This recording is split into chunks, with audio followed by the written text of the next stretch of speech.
Dito masarap magkape. May guest ba dun sa ano? Ako lang. Solid.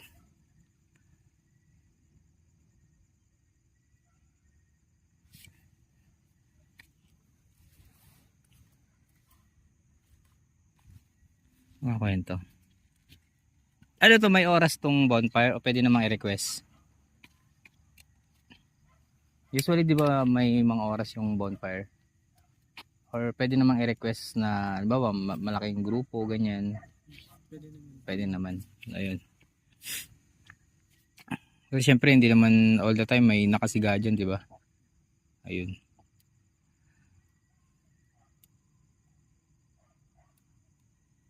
Ayun yung CR. Nga pala ba't dalawa yung campsite dito?